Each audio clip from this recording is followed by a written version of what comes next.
Picture this. Charles Martel, the supposed saviour of Christian Europe, is kicking down monastery doors and robbing the Catholic Church blind. We imagine a pious, holy knight, but he is actively melting down sacred gold chalices and violently evicting bishops at sword point. He is committing high treason against God, gambling with eternal damnation and imminent excommunication just to seize prime real estate. Fragmented monastic chronicles from the 730s expose a desperate warlord behaving exactly like a medieval mob boss. Why would the ultimate defender of the faith violently plunder the very institution he's meant to protect?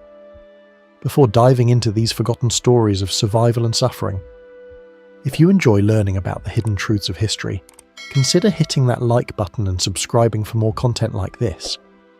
And please comment below to let me know where you're listening from.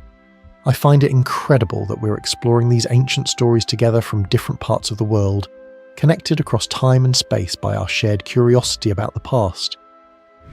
He did it because war is brutally expensive and time was running out. Charles understood a terrifying reality staring him right in the face. You absolutely cannot stop a highly disciplined, heavily funded invasion force with a scattered militia of part-time farmers holding rusty pitchforks. He needed a professional, full-time standing army immediately. Building an elite military force from absolute scratch requires an astronomical amount of upfront capital. Think about the sheer logistics for a second. We're talking about feeding thousands of heavily armoured men every single day, breeding massive specialised war horses, forging thousands of iron weapons, and paying a year-round salary to hardened veterans so they would not desert before the fighting even started. To put that in modern economic terms, Charles needed an immediate defence budget injection, equivalent to several $billions today. The Frankish treasury was completely empty. His political rivals had drained it. So, where does a cornered leader get the cash to build an instant war machine? You look at the biggest, wealthiest landowner in the entire region. Back then, that was the church. He did not ask the Pope for a polite loan. He sent his men in, forcefully reallocated vast wealthy estates, and handed those lucrative lands straight to his loyal commanders. Honestly, think about how crazy that is. He effectively stole from God to pay his mercenaries. This was a cold, ruthless, and brilliant calculation. Charles knew if he lost the upcoming war against the expanding Islamic Empire, the surviving clergy would brand him a heretic anyway. He essentially mortgaged his own soul to buy the time, the steel, and the calories required to build an infantry capable of standing like an impenetrable brick wall. He was not a saint. He was a survivor who weaponized the economy of his own religion to forge an army out of thin air. To really grasp why Charles had to act like a mafia enforcer, we need to look at the absolute mess he inherited. By the early 700s, the Frankish kingdom was decaying from the inside out. The ruling Merovingian dynasty had held power for over 2 centuries, but their bloodline was utterly exhausted. Contemporary records, particularly the later accounts compiled by the scholar Einhard, describe these monarchs as the rois fainéants, the do-nothing kings. Einhard paints a pathetic picture of rulers possessing zero actual wealth or authority, existing entirely as figureheads. They would literally be paraded around in wooden carts pulled by lazy oxen, functioning like a grim medieval circus act, while the actual government crumbled around them. Power abhors a vacuum. While these puppet kings sat in their rustic wagons, the real authority shifted to a bureaucratic title called the Mayor of the Palace. Think of the Frankish kingdom as a massive, failing modern corporation. The king was the useless trust fund heir holding the title of chairman, smiling for the official portraits and stamping documents. The Mayor of the Palace was the ruthless CEO operating in the shadows, hiring the mercenaries, balancing the books, and crushing the internal strikes. Charles Martel held this exact CEO position. The economic reality of 8th century Europe was incredibly harsh. Standardized currency had largely collapsed after the fall of the Western Roman Empire. Gold coins were almost non-existent in everyday administration. Land was the only real currency left. If you wanted a trained warrior to fight for you, you had to give him a farm to feed his family. The Merovingian kings had spent 200 years giving away their royal estates to buy temporary loyalty, until they literally owned nothing but their fancy titles. Charles understood the fatal flaw in this system. Once you run out of land to hand out, you run out of power. He watched regional warlords tear the country apart in endless petty civil wars. The local nobility cared more about stealing their neighbours' livestock than defending the national borders. Frisia to the north was openly rebelling. The Saxons were violently raiding the eastern frontiers. Almost nobody was paying attention to the catastrophic threat brewing in the south. Honestly, imagine being the one guy in the entire government who actually understands how bad the situation is, but you still have to pretend to take orders from a teenager in a cow cart. Charles had to consolidate power through sheer brutality just to keep the state from disintegrating. He spent years marching his core group of loyalists from one rebel province to another, crushing localized uprisings with extreme prejudice. He was uniting a fractured realm not out of some grand romantic vision of a united Europe, but out of desperate, ugly survival. Every single battle he won became a calculated economic opportunity. He would execute the rebellious lords, confiscate their massive estates, and immediately redistribute that prime real estate to his own trusted veterans. He was building a military dictatorship brick by bloody brick, engineering a centralized command structure just in time to face an apocalypse nobody else saw coming.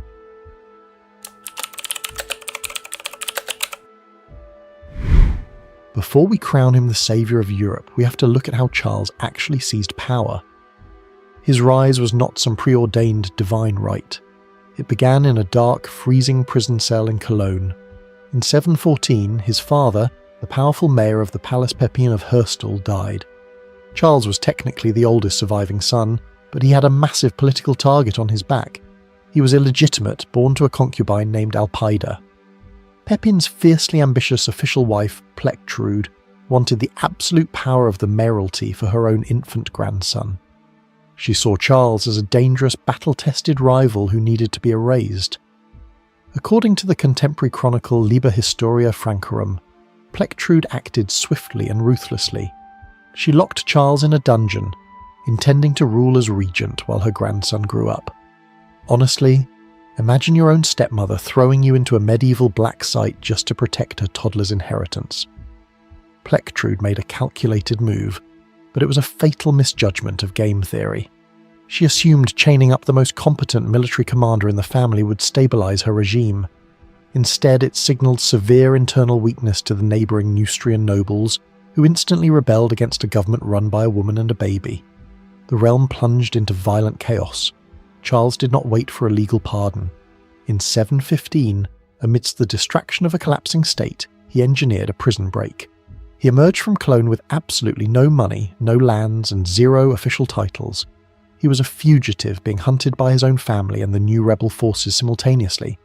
To survive, he fled deep into the harsh, forested territories of Austrasia to find men who cared more about raw combat competence than legitimate birthrights. How do you recruit a rebel army when your pockets are completely empty? Charles offered the only currency a fugitive could guarantee. He promised his recruits the future confiscated wealth of their political enemies.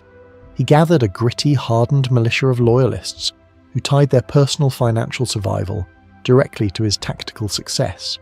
This desperate, muddy guerrilla campaign is the true, unglamorous origin story of the Carolingian dynasty.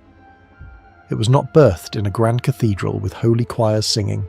It was forged by an escaped convict fighting a brutal, multi-sided civil war against his own relatives. By 717, Charles had systematically crushed the Neustrian rebels and had forced his stepmother Plectrude to surrender the royal treasury. He did not execute her, which was a surprisingly pragmatic choice to avoid creating a martyr. He simply took the money, seized the military command, and installed his own puppet Merovingian king to make his coup look strictly legal. He had survived the ultimate political deathmatch. But while Charles was busy breaking out of prison and fighting his family for scraps of a rotting kingdom, a genuine global superpower was crossing the mountains to the south, preparing to wipe the Franks off the map entirely.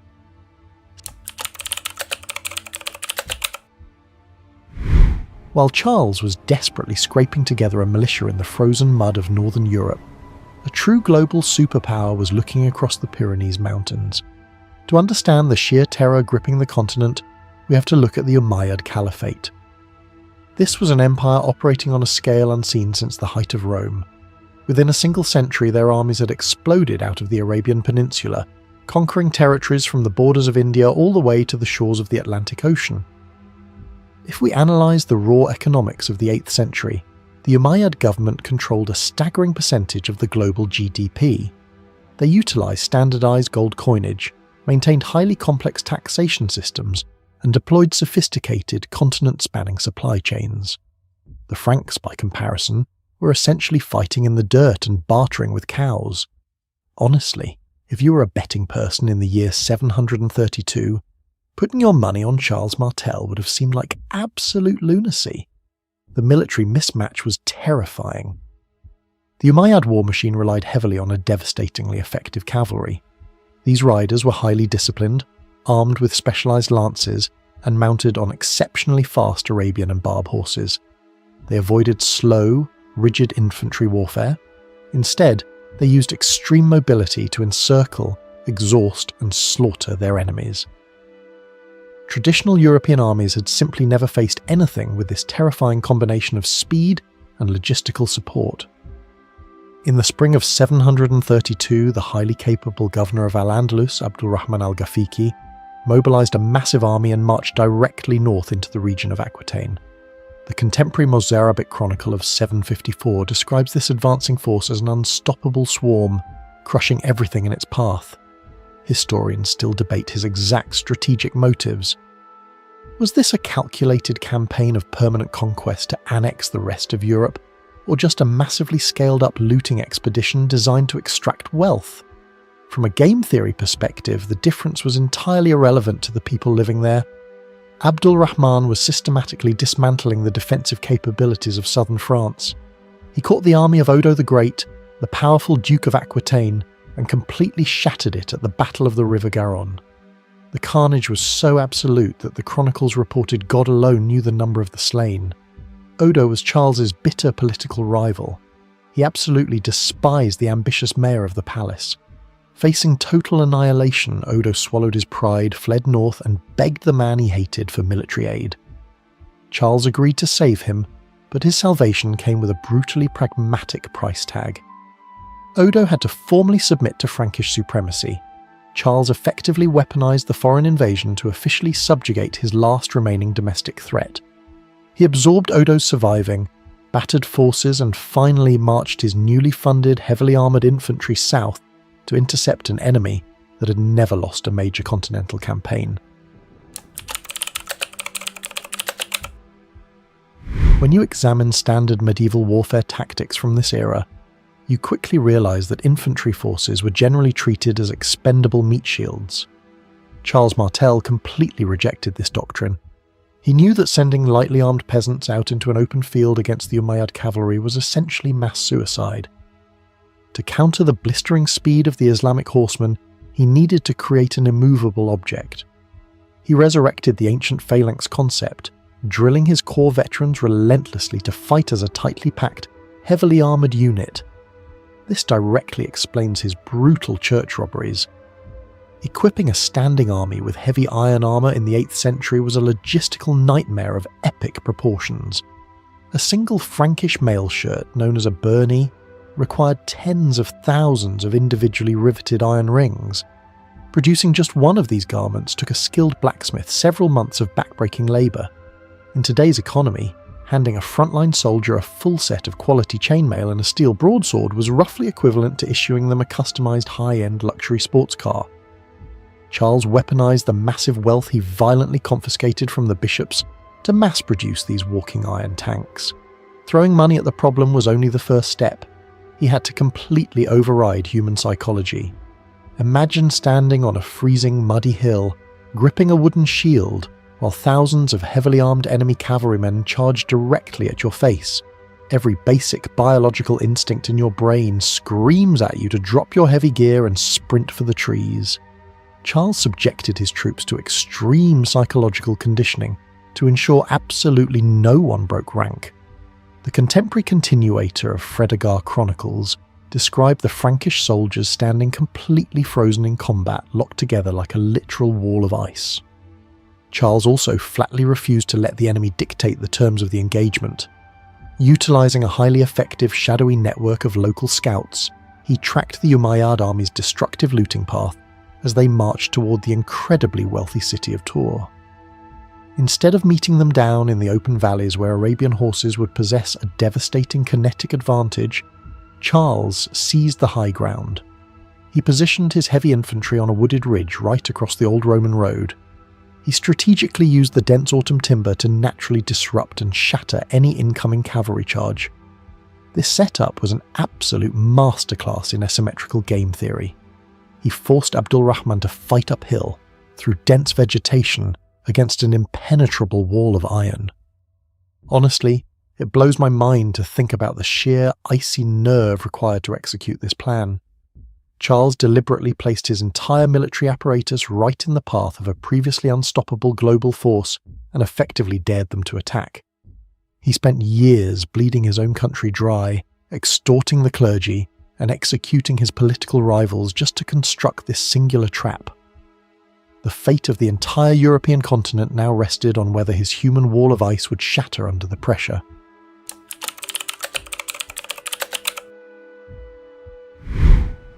For 7 agonising days in October 732, the two massive armies just sat there, staring at each other across a frosty expanse. This was a brutal game of logistical chicken. Abdul Rahman hesitated to charge his elite cavalry up a steep, heavily wooded hill against a fortified position. Charles absolutely refused to abandon his high ground. The weather was rapidly deteriorating. Winter was closing in, and the Islamic forces were severely disadvantaged by the dropping temperatures, wearing lighter gear meant for warmer Mediterranean climates. Furthermore, they were dragging a massive supply train filled with looted treasure from their previous conquests, which completely ruined their strategic mobility. Charles, fully provisioned by the local countryside and dressed for the freezing European autumn, simply waited for the enemy to either starve or attack. Finally, running out of local forage to feed thousands of war horses, Abdul Rahman was forced to make a desperate move. The Battle of Tours erupted with a deafening roar as waves of Umayyad horsemen charged up the treacherous slope. They slammed into the Frankish infantry with terrifying kinetic force.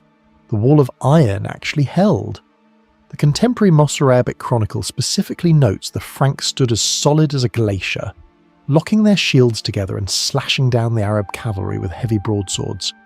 The sheer physical stamina required to absorb repeated cavalry impacts for hours on end is almost unimaginable. Charles was not just relying on brute strength, he possessed a brilliant, vicious tactical mind. While the main Umayyad force battered themselves against his frozen shield wall, Charles executed a fatal psychological dagger strike. He secretly dispatched a highly mobile detachment of scouts, likely Odo's surviving Aquitanian cavalry, who knew the local terrain perfectly, to loop completely around the chaotic battlefield. Their target was not the enemy command tent. It was the Umayyad supply camp packed with the unimaginable wealth they had violently stripped from southern France. This is where brilliant game theory comes into play. Charles knew exactly what motivated human beings. When rumours rapidly spread through the Umayyad front lines that their hard-earned plunder was being actively stolen, panic erupted. You have to put yourself in the shoes of those frontline cavalrymen. You just spent months fighting and bleeding to secure life-changing wealth to bring back to your family, and now somebody's raiding your unprotected tents. Naturally, several Umayyad units instantly broke off the main attack and bolted back to the camp to save their money. To the rest of the Islamic army, this sudden, frantic rearward movement looked exactly like a full-blown military rout. The entire battle formation disintegrated into absolute chaos. Abdul Rahman desperately tried to rally his retreating men, throwing himself into the collapsing, panicked lines to restore order. That was a fatal mistake. Cut off and completely surrounded by advancing Frankish infantry, the brilliant Umayyad commander was struck down and killed in the bloody crush. The previously invincible military machine had just been broken from the inside out.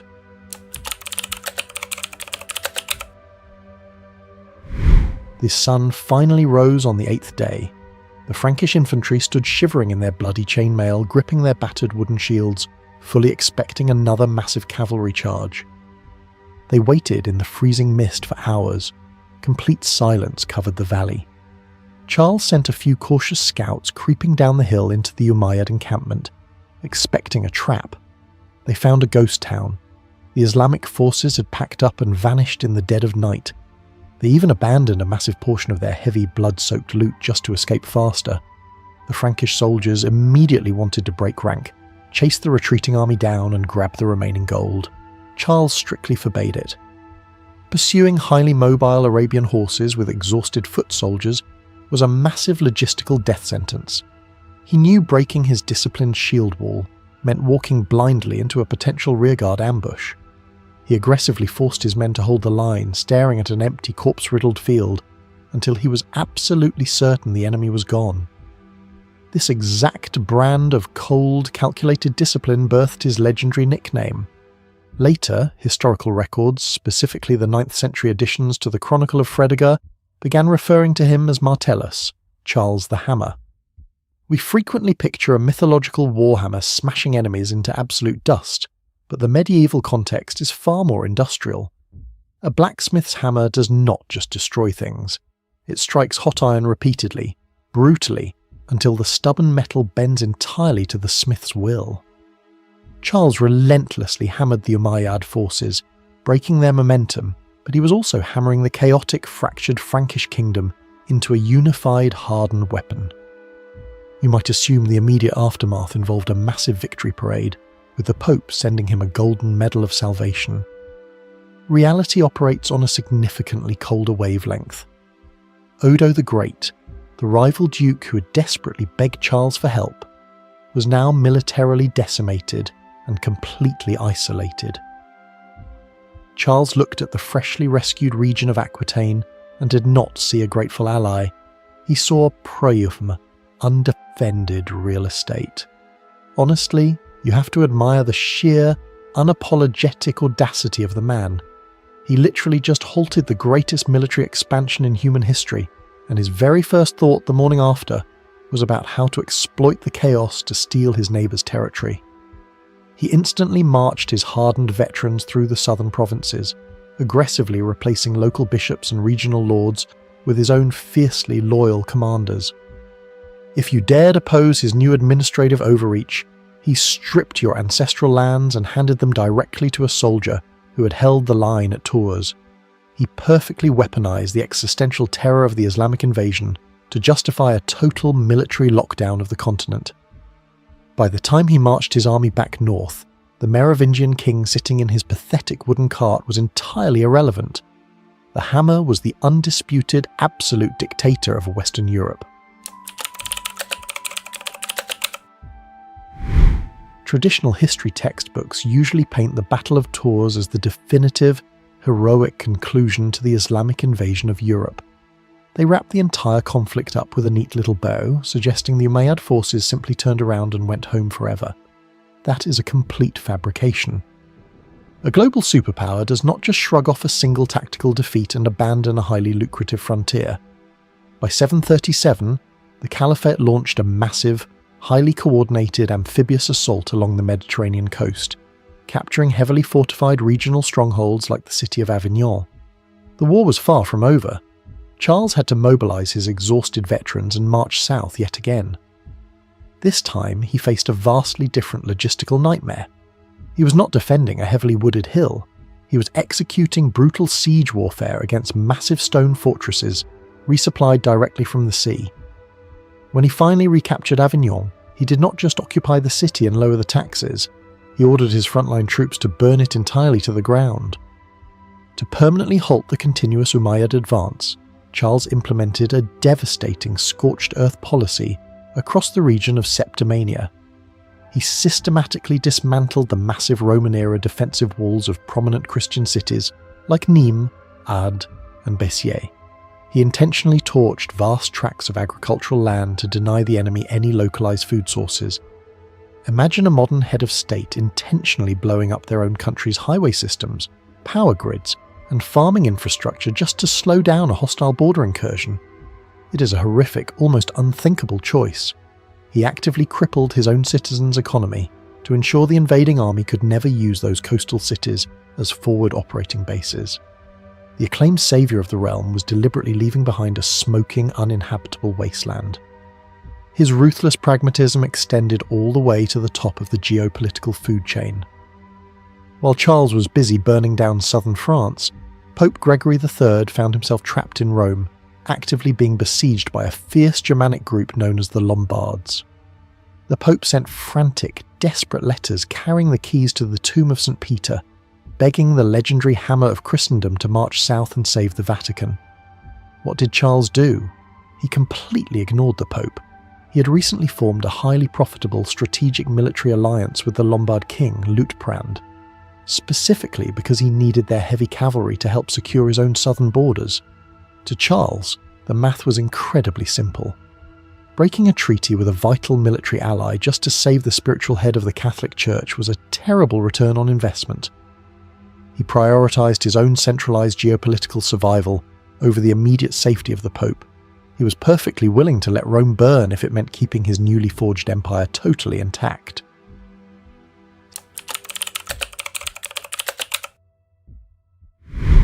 By the time Charles lay on his deathbed in 741, he possessed more raw political and military authority than any Roman emperor had held in centuries. Yet, he never actually put a crown on his own head. You have to wonder why a man who violently bent the entire continent to his will stopped just short of taking the ultimate title. The answer lies in his brilliant grasp of political game theory. Charles understood that the title of king was inextricably linked to the ancient quasi-mystical bloodline of the Merovingian dynasty. Outright usurping the throne would have needlessly triggered a massive constitutional crisis, instantly uniting every surviving rival against him. A crown is just a heavy piece of metal. He already controlled the standing army, the national treasury, and the appointment of regional bishops. He did not need a fancy title to be the absolute master of Europe. What he left behind was infinitely more powerful than a crown. He left an entirely new economic blueprint.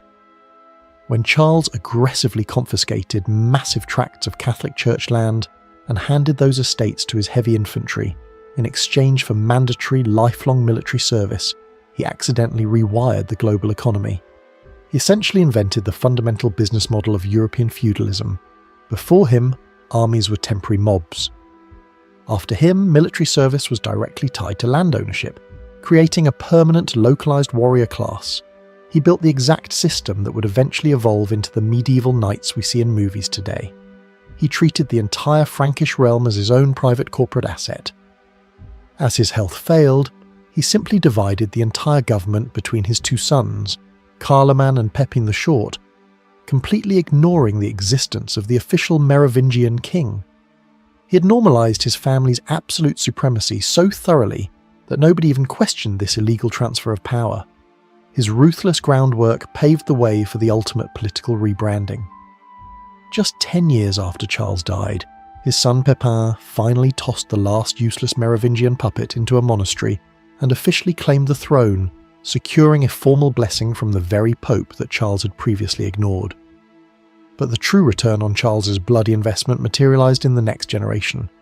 Pepin's son inherited this hyper-militarised, ruthlessly efficient state and used it to conquer almost the entirety of Western Europe.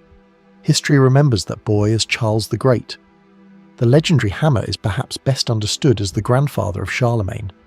Charlemagne gets the credit for building the Holy Roman Empire, but he built it using the iron, the blood, and the stolen church money that his grandfather aggressively secured. Charles Martel did the necessary ugly work in the shadows so his descendants could rule in the light.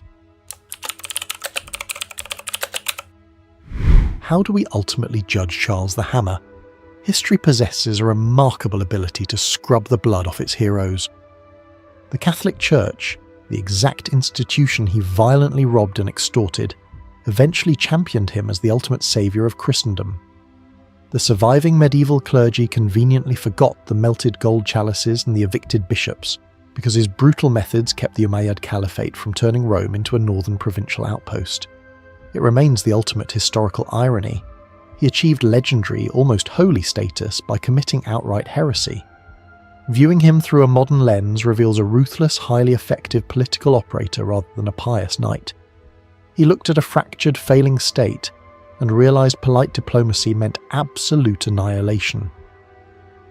Faced with an existential threat, he skipped the prayers and immediately financed a mechanized war machine. He sacrificed his domestic rivals, his political reputation, and even his own citizens' cities to guarantee the survival of his centralized power. He operated purely on the grim, unforgiving mathematics of survival. People love to believe that great historical victories belong exclusively to righteous leaders fighting for noble causes. The uncomfortable reality proves that civilization is frequently preserved by individuals willing to execute the ugly, unforgivable work. Charles Martel rescued Western Europe from foreign conquest by actively destroying the old administrative world. He aggressively forged a hyper-militarized feudal continent that would subsequently soak the earth in blood for the next 1,000 years.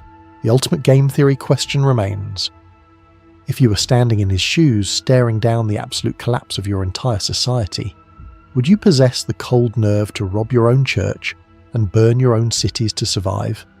Thank you for exploring the brutal, unvarnished reality of Charles the Hammer with me today. If this narrative changed how you view medieval warfare, please hit the like button and subscribe to the channel. Drop a comment below and tell me your verdict on his actions. Was he a necessary monster or a visionary leader? I cannot wait to read your thoughts. Stay curious, and I will see you in the next chapter of history.